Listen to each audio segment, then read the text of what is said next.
What is up, guys? Ghetto here, and can we just talk about the most ghetto school I ever went to? This school is something else, honestly, okay?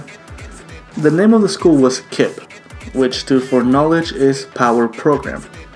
And it was kind of a weird thing because it was an independent school, but it still fell under a school district that was a public school, but you had to pay to be in this school, which doesn't make sense because public schools are free and private schools you pay, right? So why is this in the public school system when you have to pay in it, right?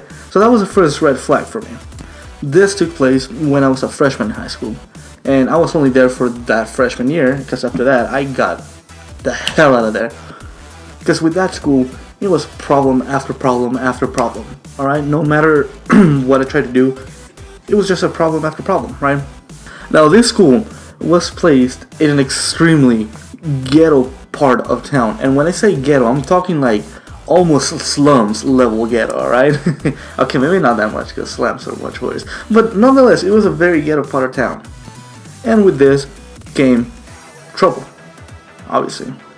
Now, the school was pretty much completely filled with pretty much criminals and drug dealers and druggies, and it was not my environment, honestly, okay? Because back then I was a goody two shoes. I didn't break any single rules, right?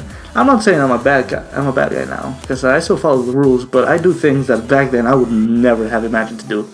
I don't do drugs though, because those are bad, okay? But nonetheless, this was a very different environment for me. However, I want to talk about a specific experience that I had with a teacher. Now, in Halloween, we could come in dressed as whatever we wanted, as long as it wasn't, killers or guns or anything bloody, anything like that, right? Keep it PG. Now, back then, my family didn't have a lot of money, and truthfully, we still don't. But I still wanted to participate, so I just figured, hey, you know what? I'm gonna just take some of my clothes, dirty them up a little bit, and I'll pretend to be a homeless person. You know, what's the big deal? But apparently, it was a very big deal. So to get into school, before you actually went into school, there was someone, and let's call her Miss D. Miss D would check you to make sure that you followed the code. She saw me, she laughed and said, come in, right? So I got her go, I got her approval.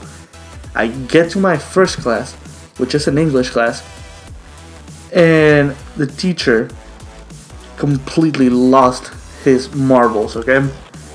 He was telling me how offensive my costume was and how so many people are struggling with homelessness. And don't get me wrong, I understand that. But at the end of the day, it's just a costume, right? It shouldn't reflect who you are as a person, it's just a costume. I have to quiet down because my roommate just told me to keep it quiet. Now, the car that he pulled was telling me that there was kids in this school who were homeless. Now, this does not make any sense because you had to pay a monthly fee to be in this school, okay? How are you homeless and paying a fee to be in school when you have the option to go to an actual public school? And it's not like this school was going to give you any advantages in life. It was just another school. Now, one of the other kids pointed out that one of my classmates was dressed as Fidel Castro, right? And he's put his people through a lot, and I'm sure plenty of people had died because of him, right? So why wasn't he considered offensive when he also stood for something bad? But apparently that was okay. Me dressing up as a homeless person? Not okay. But him dressing up as Fidel Castro? Perfectly fine. So after this, he sent me to detention. He sent me to detention and demanded that I was suspended from school for the offensive behavior that I had. Now, it didn't make any sense, and in my mind I was like, what did I do? So I call my mom. Mom comes in, picks me up, well, doesn't really pick me up, comes to pick me up. We go to the main office. The whole issue gets resolved. And the office is like, yeah, there's nothing wrong with his costume, it's just a costume, right? But, my mom did not let this die. She wanted to talk to the teacher that sent me to detention and demanded that I was suspended.